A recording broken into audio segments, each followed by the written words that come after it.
Hallelujah, praise the Lord, ঈশ্বৰৰ মহিমা আৰু গৌৰৱ সদাকাল হওক প্ৰিয়সকল। আশা কৰোঁ ঈশ্বৰৰ আশীৰ্বাদ আৰু দয়াৰ যোগেদি সকলোৱে কুশলে আছে আৰু ভালে আছে, এনে মোৰ দৃঢ় বিশ্বাস আছে।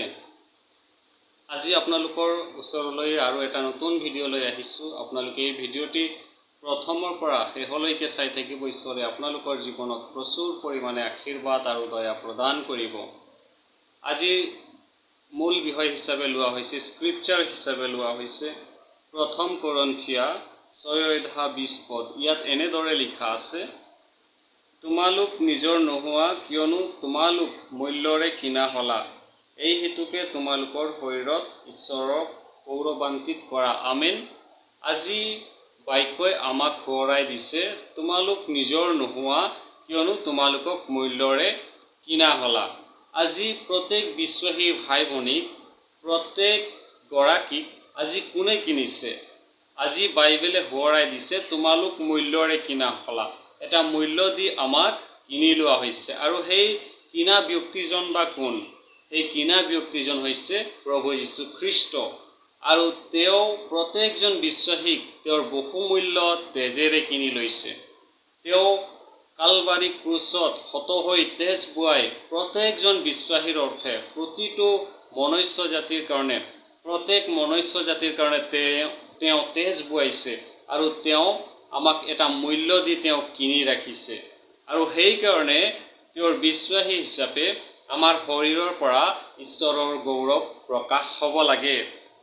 আজি বাইবেলে সোঁৱৰাই দিছে, আজি বাইবেলে আমাক সোঁৱৰাই দিছে যে 1 পিতৰ 1:18-19 পদত, 1 পিতৰ 1:18 আৰু 19 পদত আমাক সোঁৱৰাই দিয়া হৈছে যে পূৰ্বপুৰুষৰ পৰা চলি অহা আচাৰ ব্যৱহাৰৰ পৰা বা সোণ ৰূপ আদি ক্ষয়নীয় বস্তুৰ দ্বাৰাই যে মুক্ত হলা, এনে নহয়, খ্ৰীষ্টৰ বহুমূল্য তেজৰ দ্বাৰাইহে মুক্ত হলা। হালেলুয়া।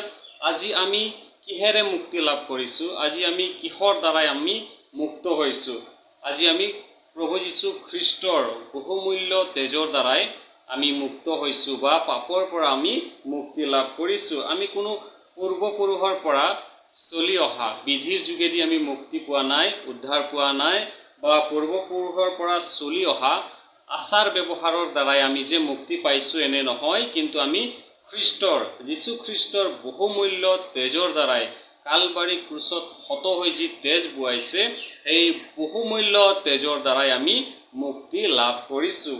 সেয়েহে আজি বাইবেলে সোঁৱৰাই দিছে যে পূৰ্বপুৰুষৰ পৰা চলি অহা বিধি বা আচাৰ ব্যৱহাৰৰ দ্বাৰাই তোমালোক মুক্ত হলা, এনে নহয়, কিন্তু খ্ৰীষ্টৰ বহুমূল্য তেজৰ দ্বাৰাই তোমালোক মুক্তি লাভ কৰিলা। হালেলুয়া।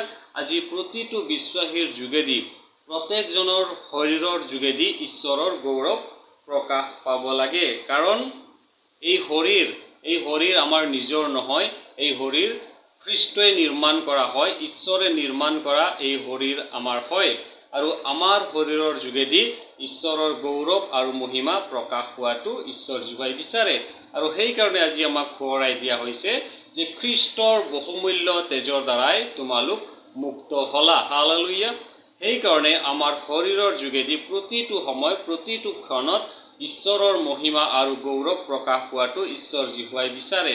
সেয়েহে আহক প্ৰিয়সকল, এই যি শৰীৰ আমাৰ আছে, এই শৰীৰৰ যোগেদি আমি খ্ৰীষ্টৰ গৌৰৱ আৰু মহিমা কৰাটো অত্যন্ত প্ৰয়োজন হয়।